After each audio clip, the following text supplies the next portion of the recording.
This is a Headgum podcast. Thanks for being here, Abby. Hi, Abby. Thanks for having me, Now, guys. Abby, I can't help but notice. One quick question. Just one quick cue. What is it? Just a little bit of a QQ. Just a quick check-in. Seems like you're wearing A very special a very special pair of glasses? Sunglasses? Yes. talk about it? Yeah. I am. I had my eyes dilated this morning. Oh, Wow. so rough. First thing, and the light is quite intense now. Okay.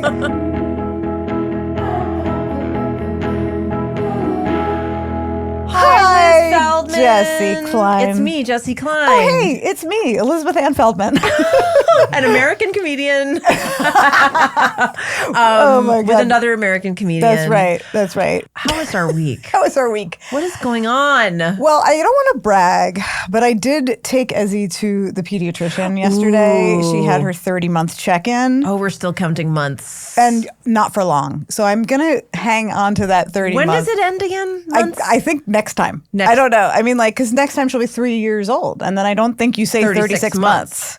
I mean, there's always how many months old am I? Exactly. 1 trillion months. Yes. I could not keep track of the months past 12 months. I was like, when Asher was a year and a month, I'm like, can't we just say he's a year and a month? Not 13 months. It really. Well, I mean, I don't go around being like, my daughter, she's 30 months old. Like, I generally say 2.5. You know my daughter, first of all, you know my daughter. you know my daughter, right? Hey, get my daughter's name out of your mouth. Is the publicist I'm paying to get my daughter's presence out there working? Because you know my daughter. 30 months? Anyway, sweet little Ez is obsessed with a doctor. That's Obsessed. impressive. I don't know how it happened. I think I'm going to credit Daniel Tiger because he goes to the doctor and she loves Daniel Tiger. I fucking love Daniel Tiger so much. I have to be honest, I do a pretty good impression of his dad. Oh, I have a lot to say about the dad of Daniel Tiger. But what's your impression? Well, Ezzy likes to role play a lot, so she's always Daniel Tiger, and then Rachel is Mommy Tiger, Yes, and then I love Mom Tiger. and then I'm Daddy Tiger, and I'm like, Daniel, hey, I wish I could stay at school with you, but I've got to go to work. Daddy Tiger. That's very good. Thank you so much. Daddy Tiger. Do you think I can get on SNL I with that haven't thought- impression? I'm just going to call you Daddy Tiger. Daddy Tiger. Daddy Tiger always a little bit gave me the creeps. Because he's not wearing pants? None of them are wearing pants. But to be clear, there's no pants to be found on the show. I think it's such a perfect, sweet show and literally raised my child on Daniel Tiger. Yes. And for the audience that is not also watching along with current smash HBO hit Daniel Tiger, it's a spin-off of Mr. Rogers' Neighborhood that's animated. And it's very sweet. Very sweet. It's very lo-fi. Gentle lo-fi. Yes. So we watched it all the time, and I thought it was such a perfect show, except that I always found Daddy Tiger's voice felt like a little Seductive. Well, then I don't know if I was going to say that, but just he's all "Arr." Well, he's a tiger, Jessi. Yeah, but everyone else is fuck you. I know he's a fucking tiger, you cunt. No, he just sounds a little creepy to me in a world where I know everyone is a tiger, but no one else is talking like a tiger. Well, first of all, Dr. Platt is a platypus, okay? Yes, I know. And listen, I don't want to fight with you about this. I know Dr. Platt is a platypus.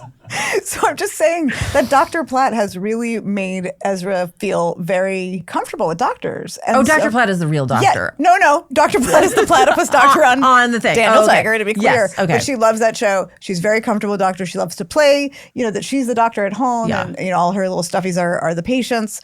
So she's in the doctor's office yesterday, and she's the doctor walks in and she's like, it's like a celebrity to her. She's so excited. Very unusual because I know. With Asher, I had to wheel him into the doctor Silence of the Lambs because it was just, he was so scared of the doctor for a really long time. Yes, as I still am at 47. I totally understand. I wheel myself into the doctor, strapped down.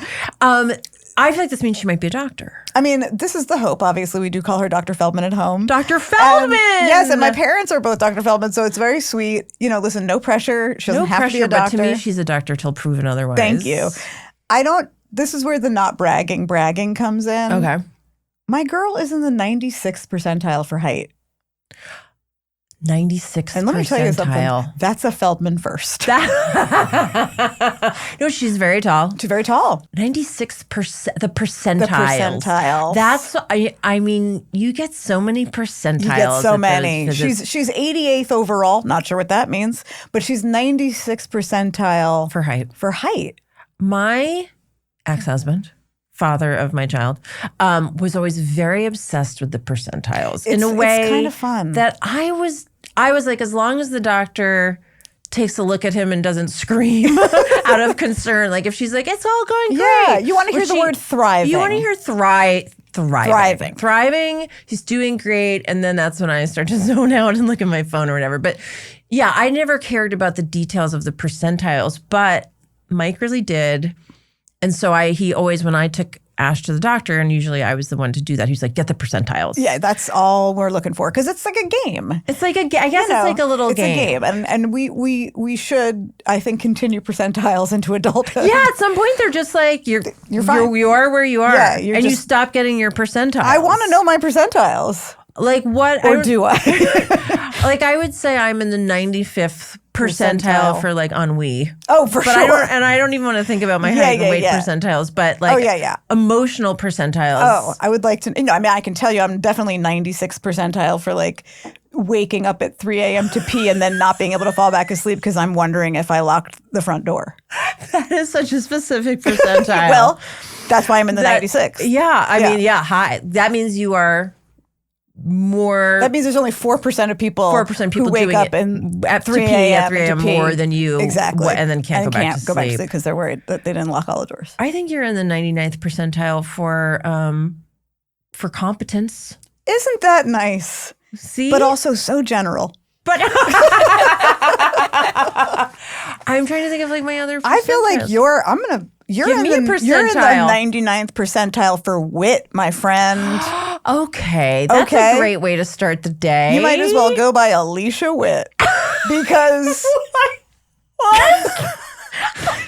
I need to change my name. I need to change my name.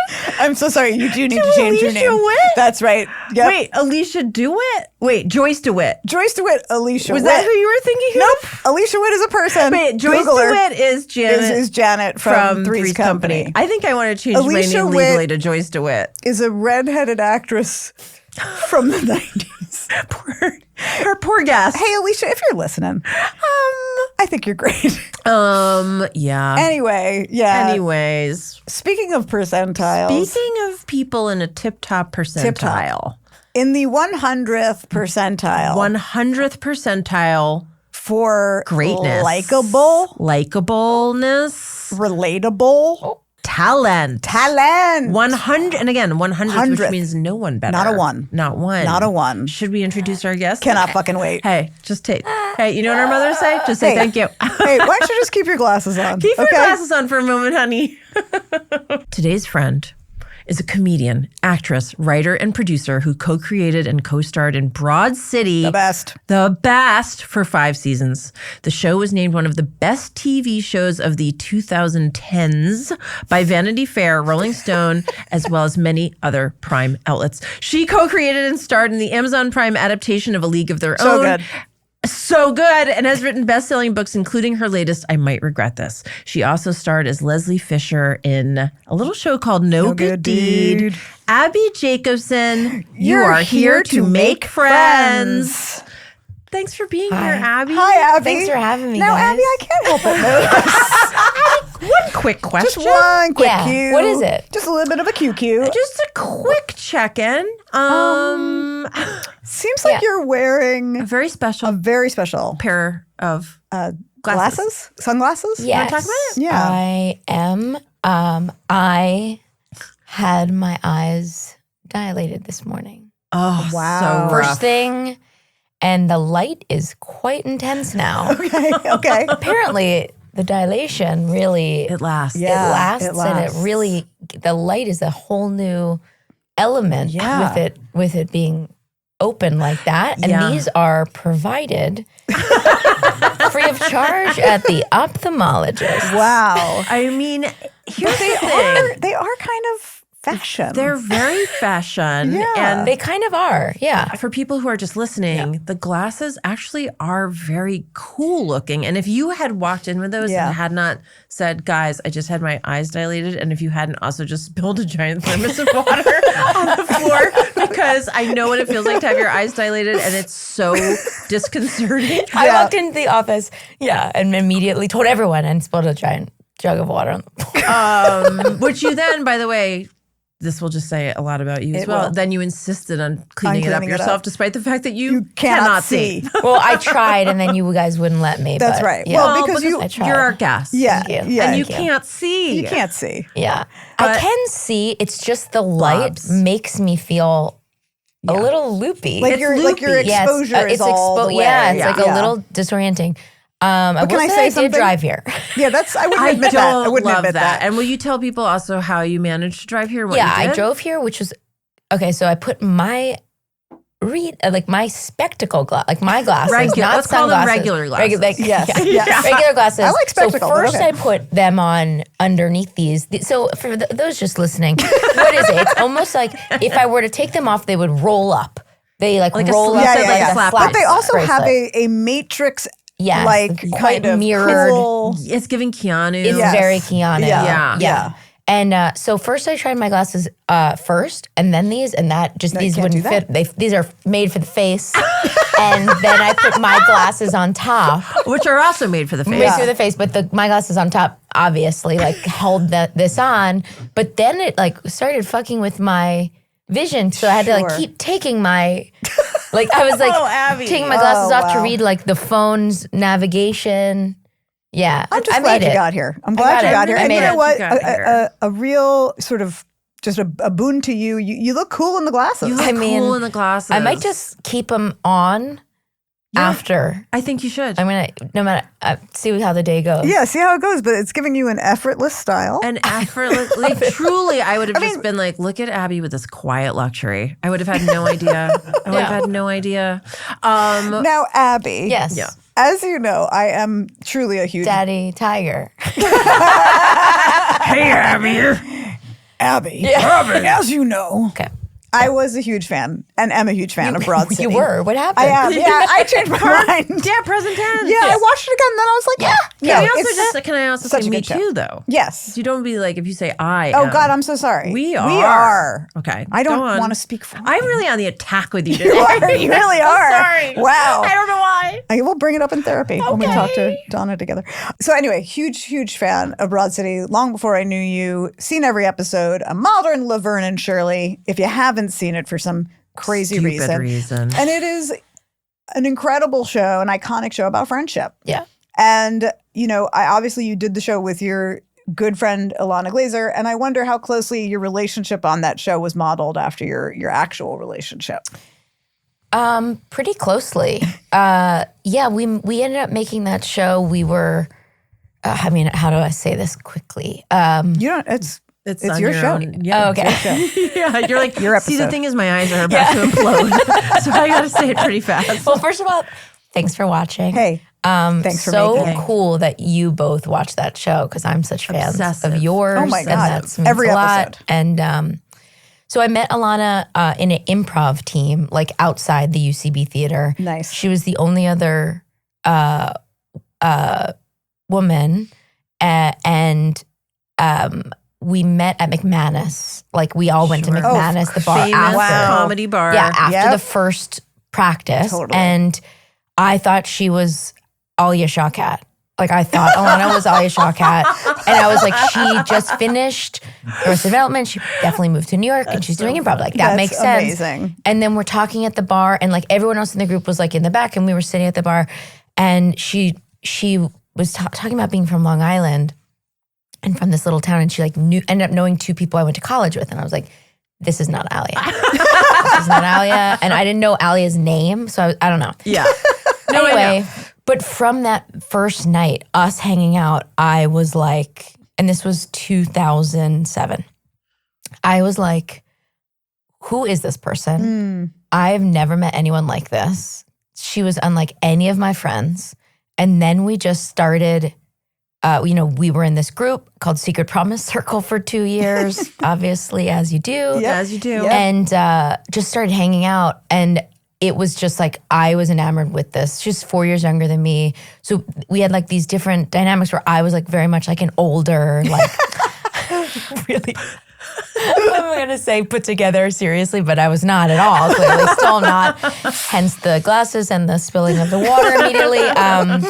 But I don't know. We just hit it off. Like we just hung out for 2 years. And then while we were trying to figure out how to do this business unsuccessfully within what we thought like happens at UCB, you get on a house team, you try to do commercials, you try to get agents, could not do those things. Could not do those things. And we just got a kick out of each other. And we were like, what if we do this? Like this dynamic is so unique, and we started making a web series just to have fun making something and to try and create something that could prove that we were funny and that we could do something. Yeah. And then we did that for 2 years.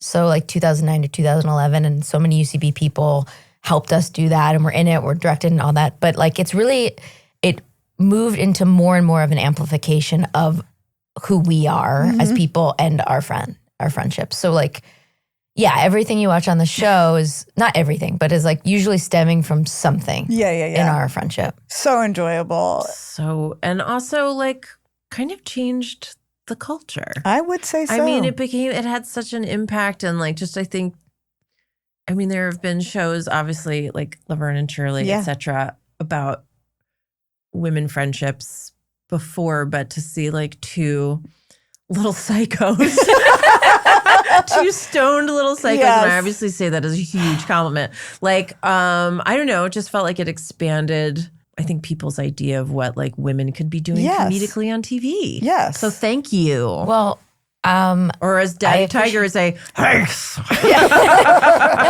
I agree. Like Ilana and I talk a lot about it now because it feels like it was 20 years ago because of COVID. Right. But we ended in I want to say 2019 is when it stopped and airing. That does not feel very long No, ago. it does not feel March very long ago. of like right around now in 2019, it stopped. The last season ended, which is like that time in my life feels like that was a different lifetime ago. But it, we'll like talk about, she'll send me little clips or something. And I'm just like, I feel like I'm watching the show and it's not me. And I feel so romantic about that friendship and that like the city and all those things. And just to say, I went to see Ilana is in like the biggest Broadway show. Oh, right. All With time. George Clooney. Yes. Yeah, like it's at the Winter Garden, which I like. That's maybe where Cats play. That's where I was about to say that's where Cats played. I think I've seen Cats. I saw Cats there saw like Cats when there I as was well. like a child. Yes. And every other Broadway show since has been at like a smaller theater. This theater's massive. Well, it had to hold all of the audiences for Cats. Exactly. Yes, and I almost laughed so hard, like not at it, but at me watching Ilana walk on stage. I was like, like I almost gasped, and like it's just so crazy. I'm so proud of her. It's so cool, and like from that to that, I was just quite an I was evolution. like blown away. Yeah, That's amazing. That is amazing. but I was like, what episode are we in now? This is a crazy one where I almost had to like.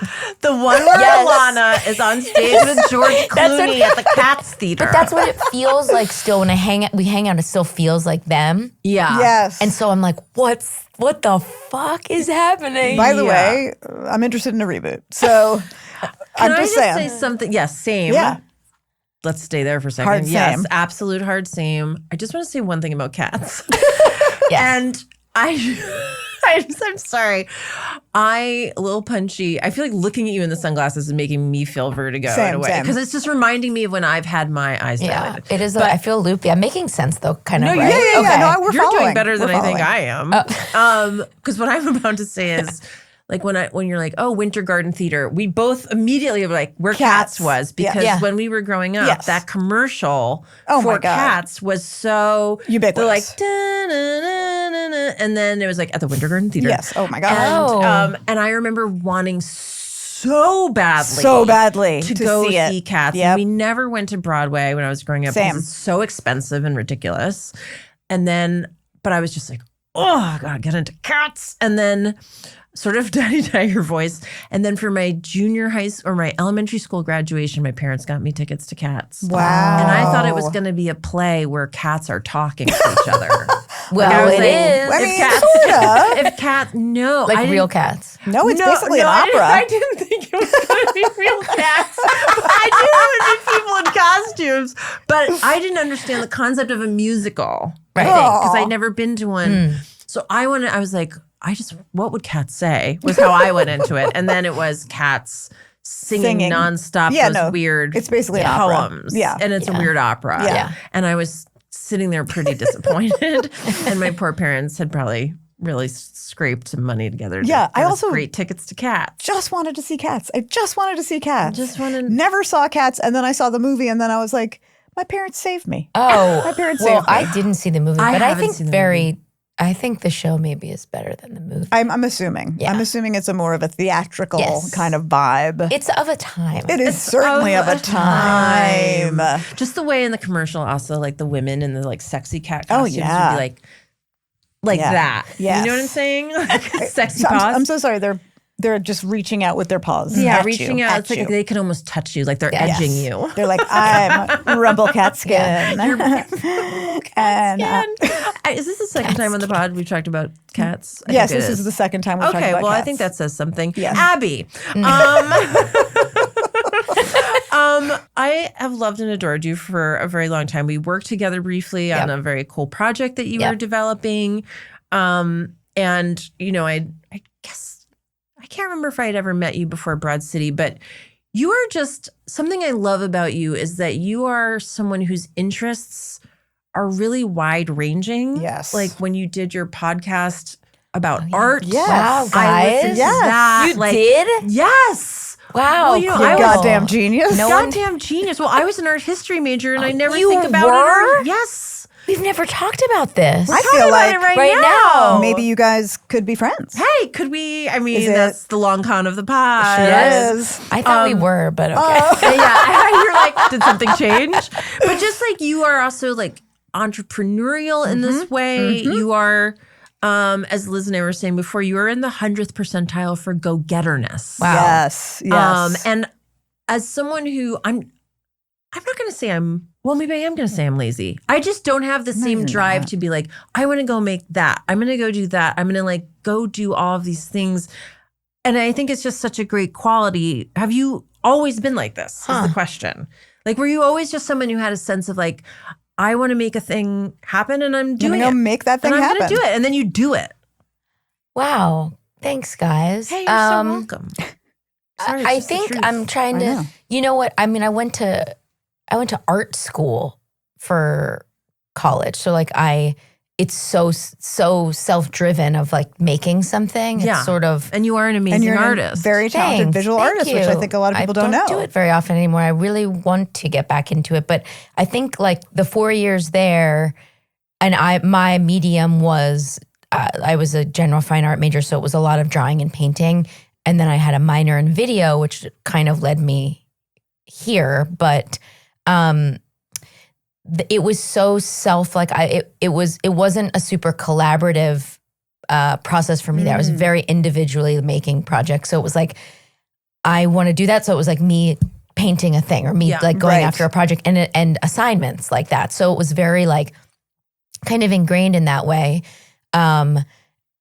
As opposed to, I would imagine like a different type of university is a lot of lectures and tests. Yeah. Yes, that's Yeah. correct. Yes. So like that's not my favorite. Yeah. So I went the other way. So I was like So many making people love stuff. it. And so Yeah. So then when I moved to New York to do acting and like ended up not doing that and going more improv and still trying to do my art, I think that was always like the yearning to like make a thing and have it a tangible thing was like just like, wait, I need to keep doing that because it gives me a lot of satisfaction to have like the thing, whether it's a drawing or a podcast or a thing or whatever. Here's the proof. Yes. Yeah, I do think, I'm sorry, I keep messing with these, but I do think that was something that when I met Ilana, we were both like, we really connected like that.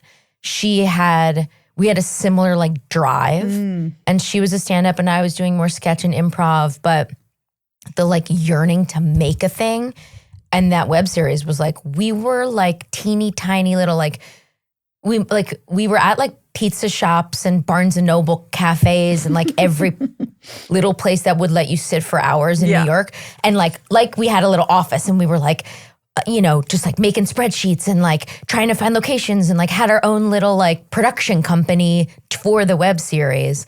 And that was so much a part of, I think, why it worked, because we were like so self-driven. To just like, let's not talk about this. Yeah. Let's do it. Let's actually just do it. it. And I think I hadn't found, until we found each other and until we were like, let's make a thing.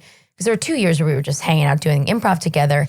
It like, I hadn't found that. And it was me like, I also, before Ilana, like I have a, which is, if you watch Broad City, it's all in the show. I had a greeting card company. That's right. And I would like carry my big like satchel of greeting cards around to like shops in New York and be like, hey, like I see you sell greeting cards. Like, I don't know if you would like to check out my wares. And I would go to like the MoMA shop and like put one I love that. in there and be like, to hope that someone would go to the cash register and be like, "What's this one, please?" And they're like, "This isn't even in our inventory. Whose is this? Let me check out this website." And my brother's a graphic designer. It's very Banksy. Just very Banksy. causing, disrupting the MoMA store. One greeting card at a time. And I sold them in Union Square Park, like Abbi does. And I was doing these I was just doing like these weird series of drawings that were like famous favorites, which they are like Abbi's in the show. It's like all the drawings Abbi does are mostly my drawings that I did. I like got like this really great gig with AOL. For those of you who still have AOL, you still might be able to select my backdrops. Oh, yeah. They were doing like this cool thing where they selected a bunch of artists, so like you could create your own home screen. So like the AOL would like float on top of a drawing. And I got a big gig. Am I about to go sign up for AOL? I know. Yeah, it was like pay any price. It was a huge deal for me. Yes, like it like big. gave me because I was working in anthropology. Sure. Yeah, and so I like. Wait, you worked in anthropology? Yeah. Wow. Well, now I'm impressed. I did. I was my day job, and then I got a job at. Do you remember Life Booker, which was like Groupon? Oh, wow. I don't think I know Life. I know Groupon. Yeah. It was like Groupon or like Living Social. Do you remember like where it was like a deal, like a spa deal? Yeah. And so Lucia Agnello worked there first and was a copywriter. Oh. She got Ilana the job. Ilana got me the job. I sat next to Ilana.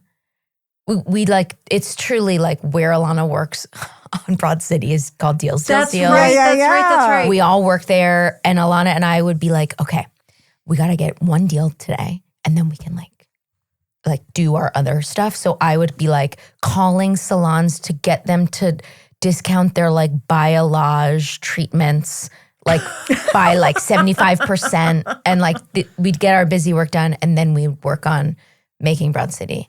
So it was always like, I don't know, I think I get so much satisfaction from like the doing of it. Yeah, you're a doer. It doesn't always work, but you got to like throw shit at the wall. You got to throw shit. Nothing's going to work if you don't do anything. Exactly. In this economy, definitely throw shit at the wall. Yeah. I will say I have a friend who, she is my good friend Becky, shout out. She has a company called Moontree Letterpress that's very successful. I feel like I've heard of that. Yeah. Well, I think I've sent it to our little group because she really is this amazing letterpress printer.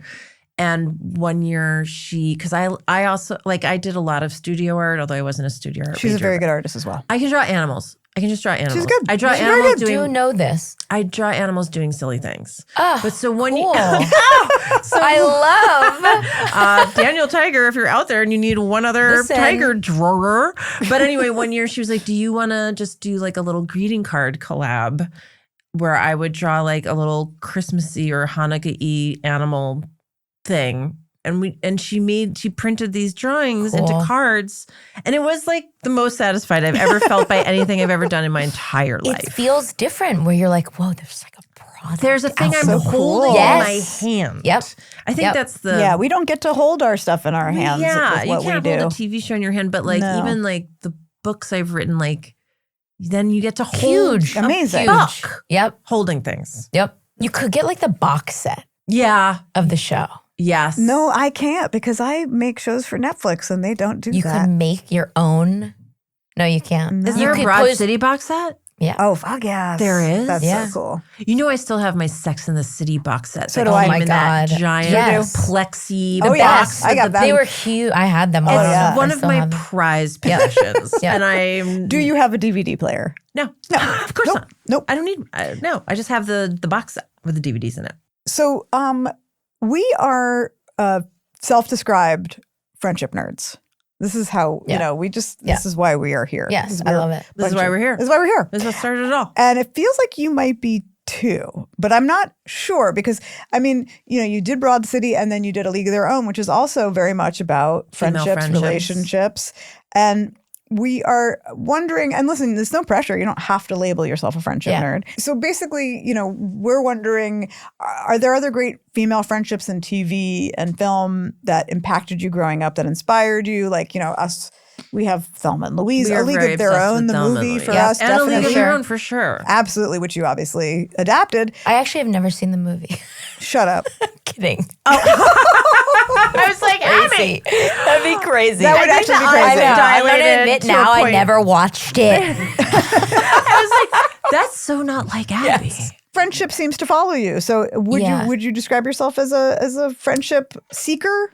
It's really interesting. And this is something I talk a lot about in therapy. Oh, great. we're Oh, finally- I I'm think leaning that in. in a way, and I don't know if either of you do this, like, Broad City was different. Like Ilana is one of my best friends. And a couple of the people, like Darcy's one of my best friends too, Yeah, who's on League so with great. me. And like, I do like writing friendships a Yeah. lot. But I also feel like I tend to, and this is I'm in my early 40s now, so I'm doing a lot of thinking about stuff. Yeah, that's when the real Yes. thinking starts. And I think welcome. yeah, I think like my writing lately is like a lot of things I want and don't have. Interesting. Well, sure. That makes sense. Interesting. Aspirational. Yeah, or aspirational or just like stuff that I used to have, or I don't know if I can sum it up as it's just like I'm writing like sort of more I'm like getting to live a different version than maybe as more honestly or full than maybe I feel like I do in my own way. Interesting. So do you have like a group of friends or do you have just like sort of individual friendships, a collection of friends, or? I have like different pockets. I'm not someone right now who's like, I got my girl. No, sometimes I feel like I'm like kind of a solo person, which is funny because my shows are not like that at all.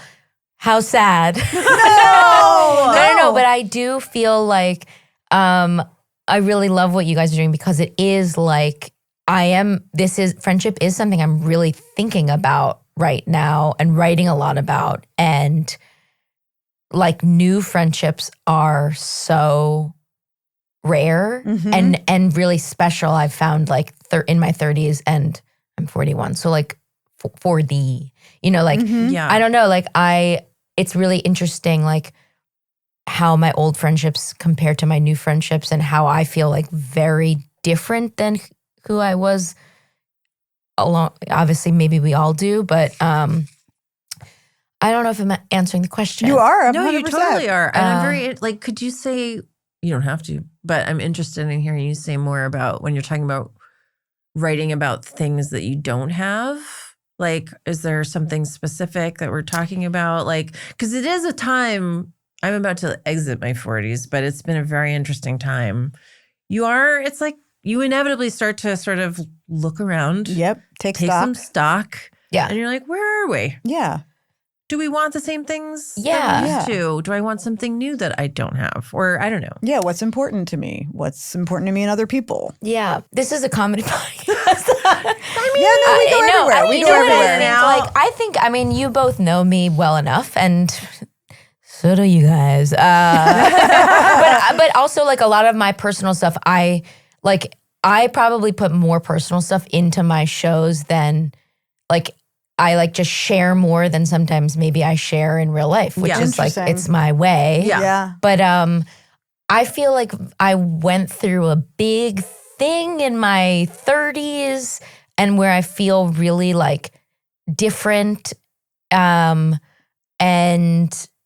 just like getting older. And so I guess in doing a lot of work on myself, I feel like I was yearning for like deeper friendships. Mm-hmm. And all of my friends would know this. So I'm not like, anyone who's listening is like, fuck you, you're my best friend. What are you talking about? You know what I mean? Like, I think I was just like, I didn't feel like in high school, I was like, I did have like a very robust group of friends who I still talk to and just don't see very often. But I think I was yearning for just like more and deeper, and like maybe like looking to film and TV and seeing like what a friendship is supposed to look like, and not feeling like necessarily I had that. But I was having so much fun with my friends, but maybe like, I don't know, I think it was like, I want people to like need me and like rely on me as a friend. Yeah. Yeah. And I was like, maybe they're not I don't know, I'm not that for them. Or I also am someone who like I have a very hard time asking for help. And then, you're also like, but I wish you would just help me without me asking. But you're like, and then I don't ask. It's like a self-fulfilling prophecy. Yeah. So it was like, I was getting what I was not asking for. Like, you're not going to get what you don't ask for, because people don't think you need that. And I'm really fucking rambling, but no, this is saying fascinating. is actually resonating very deeply for me. Yeah. You're actually articulating stuff that I've been thinking about a lot since we've started doing this podcast, because we've had a few people we've talked to in here who've talked about like, well, I don't want to, multiple people have been like, I don't want to be the friend that like feels needy, or like, that's come up a few times. And I feel the same way you do, at least based on what you just said about, I really like a friendship where I feel like this person needs me. Yeah. Like, it's like Same. Like really, they're going through a thing. Like, Yeah. I wanna want to be help there. you. I want to Yeah. be there. I Yes. want to be totally. there. And and I think when I don't have that, I start to feel, lonely's overstating it, but I like that makes me feel like the bond is really there. That that makes what I mean? sense. It gives me purpose, I think, to be needed. Yes. And I feel like, you feel like you're kind of here for a reason when somebody needs you, and you can actually say something that helps them, and, or just be with them and spend that, time, or make them laugh, or whatever it is. But I think probably all three of us have a little bit of a hard time, getting to a vulnerable place where we're like, and now I need you. I don't. No, you don't. I do. As I was saying it, I was like, truly, it's almost, actually one of you're in the 94th percentile for being. I'm in the 94th percentile. Yeah. Well, like, just nothing makes me happier. Well, I don't want any one of my friends to be not having a good time or sad. Right. And to a degree, like, getting the text from a friend at 11:42 p.m. at night, where it's like, I'm in like having this going on, and like, what should I do? Or, like, I want to be the person that people text at 11:42. Yeah. Well, I mean, I would even take it 12:05 a.m. I texted you when I was on the plane last week because things started to go in a not great direction. On the plane? On the plane where they're like, so we're just going to circle around the airport before we land because they're a little overwhelmed at air traffic control. Not what you want to hear. Yeah. And I texted Jessi. And I was so happy. Also because... What'd you say? I was basically like, I love you. So... My Here's the social code to my security safe. number is... No, I said like basically like, here's what the pilot just said. I'm having a slight panic attack. Like I need some Yes, like I'm assurance. And who came through Reassurance. for you with fucking flying colors? Jessi Klein Wow. coming through being like, you're fine. You're fine. And then I was like, am I? And then what did I repeat again? you're fine, all caps. You're fine. And I think I also said, I'm not worried about you one bit. I think you did say that. Wow. Yeah. Were you though? What? Were you? No, actually, truly, look, you never want to get a text from a plane. But again, a little thrilled that you reached out. Thank you. No, I wasn't really worried because it was the thing of like, It is also, they're trying to figure it out. Yeah, they're trying. They were on top of it. Sometimes they are just like figuring it out. They were just figuring it out. I don't really want them to be figuring knew it out they were. with like me and my family aboard. No, you know? I was not worried. And No, I you actually, weren't. And no, it I did really help. wasn't. It did help because, yes. Although, I think there are different kinds of, friends that you reach out to. I knew she was going to be encouraging. I knew she was going to give me the positive. You go out to there. That is the thing, and we actually did this on Broad City, where it was like you called me because you want to hear what I'll say. Exactly. And that's really important to adhere to that. I agree. It's like my favorite Mitch Hedberg joke. May he R.I.P. He had a joke about, and it was also early aughts. So yes. The fear of AIDS maybe still a little more alive. Oh, didn't think comedy that was coming podcast. up. Nobody talked Either. about. I was like, I didn't He really had this feel like he joke went about there that how much, but maybe he was did. so scared to get an AIDS test, and he's like, and I'm too scared to get an AIDS test, so I just go to my friend and I say, "Do you know anyone who has AIDS?" And he goes, "No," and then I know I don't have AIDS. And it's like so made sense. So you just want to have a friend be like, it's all no, I don't. And then you're like, that's good enough. Yeah. That's good enough. Yeah, exactly. And but I'm not an engineer. I'm not involved in air traffic control. No. But you were like, I'm upset. I'm like, I know you're fine. Yeah, I needed you to say I was fine. I wasn't I don't feeling know great. any airplanes having a hard time right now. However, if that had been me, I would have been like, it's probably going to be fine. Yeah. Well, I'm too honest, I think we've but learned. maybe Jessi wouldn't have texted you for that problem. I don't think she would. Yeah, I think maybe not a after different some one. of the conversations we've recently A had. different problem, That's right? true. Oh, I text Liz Yeah, about a different lot. problem. I mean, I get some incoming. Yeah, but maybe not the like technical air travels. Liz, no, I will not text Liz about air travel, Yeah. but definitely text Liz. Liz is a great friend for a lot of different very kind. incoming. And also, you do stay up. I know I can hit. You've I'm got a up. pretty late limit. I'm up. You're up. Yeah. Sometimes you just want someone who's up. But like the first time we met, and we met for professional reasons because thank God you wanted to do my show and basically play a version of me, which was amazing. And you're so so excited fucking to great. hear that You're so great on Abbi No was Good gonna Deed be if you you. haven't seen it. But when I feel like we first met, we got right in there. Oh yeah, we had like a 3-hour dinner. We did, and it was not really about work at all. No, We it were was just about talking like marriage and blah and yeah, all. yeah. It was really cute. But that's what you want to be in business. Like you want to like. That's what I want to be in business That's what with. I want to be in business. Yeah, me too. I mean, as we've said before on this pod, like I'm in this business to make friends. Yeah. Yeah. Here to make friends. Literally. Title of pod. Title of ep? Title of pod. What do you look for like in a new friend now? You know what? So I think both of you maybe, actually, I don't know. You guys seem like you have all of like All the qualities you're looking for. all the qualities, but I already consider you friends. I'm just saying you feel like you have a robust circle of friends. So maybe this is not a thing. I mean, it's ebbing and flowing. It's Los Angeles, it's like, Yeah. yeah. I guess it's like while what you said is true, like the work to make friends, I do feel like the working and the making stuff is like so much a part of who I am that like I love a friend that we're not talking about work. And like that is such a big thing for me that I love to be talking about. I love going deep. Like when we went deep and we were like, not even talking about the show, you were like, right, the show. Like I want to now, which does feel different than my 20s, I want to be like, let's get to it. So what's like, let's get to it. Yes, I want to like feel like we're talking about real, like the hard stuff. Yeah. I don't know. Yeah, I'm like, that's fair. Shit's a mess. I Shit's a want mess. to like, and a sense of humor. And I think ultimately it's the vulnerability though for me that I like the most. I agree. That's so nice to hear. I feel like in this city especially, it's such a good sign to me when I meet someone at a party or wherever is if you can get into a conversation and no one ever hits the question, so what are you working on? Yes. What a I dream. make such a conscious effort not to ask people that question. And I love it so much when people don't ask it of me either. And we're talking about other stuff. Yes. Love it. I don't know if I would feel that way like outside of LA where that is sometimes feels like a competitive question Right. or Yes. like we've run out of like someone's just doesn't have the energy to go into the other places that are so much more deep and interesting potentially. And really how you make a friend. Like at least my Yeah. definition of a friend. Like you have friend acquaintances, you have acquaintances.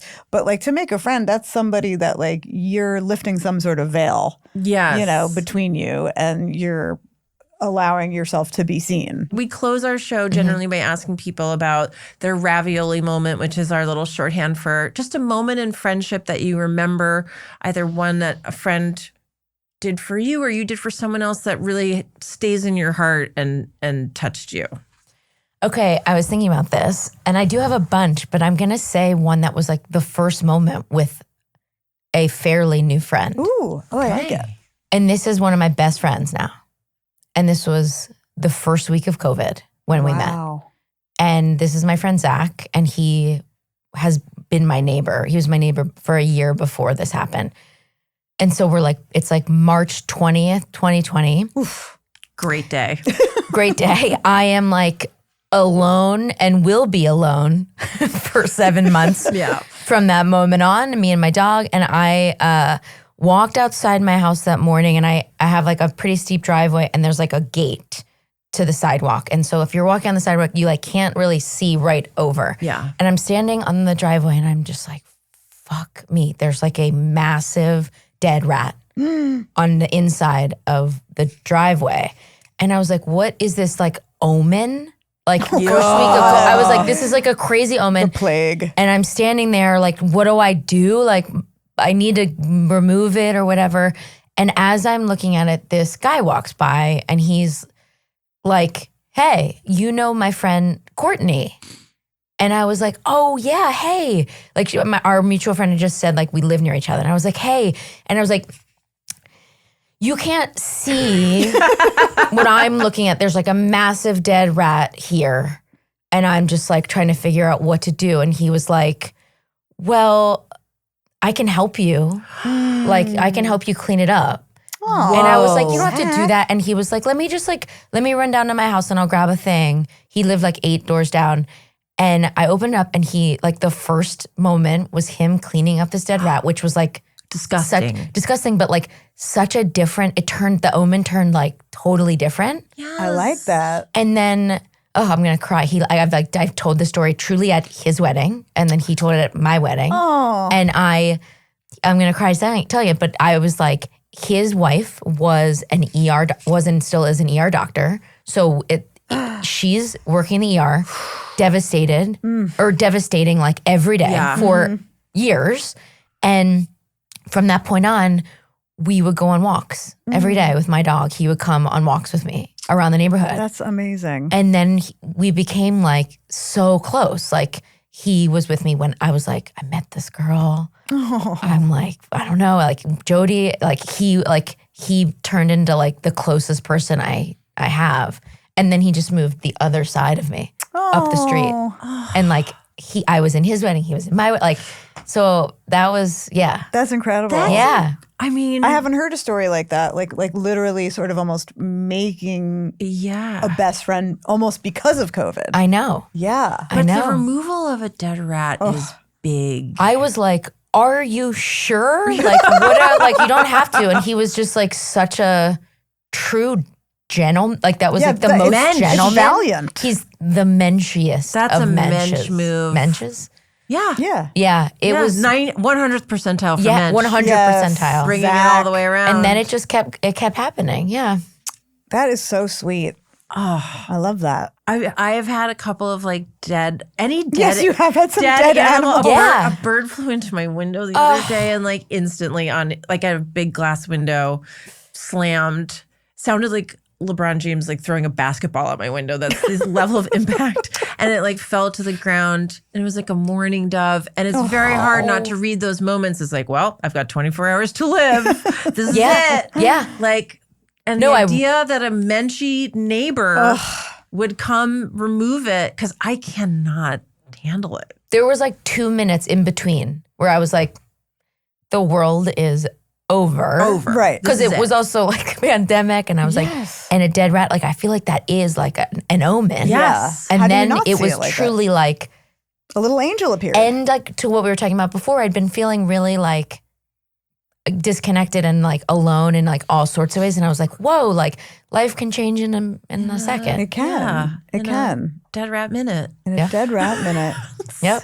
Well, First draft of New York minute. Yep. And then he changed it and has for the been- better. it has been such a pleasure to have Wow, you me and your too. very cool Pleasure to glasses have on you, the show. Abby. I'm so. it's giving you such a honestly incredible vibe. It's a pretty cool which vibe. you always have anyway. But like, I mean, I can't see myself, but I have forgotten if they're on. you have them on, Talking about really vulnerable things with this is actually helpful, right? It definitely It keeps adds- me cool Yeah. when I'm about to Yeah. cry. Yeah, no, it adds a layer. It Add a adds remove, for add a sure. remove. Yeah. And I have to say, I'm extremely touched and happy that you feel that we are already friends. Yeah.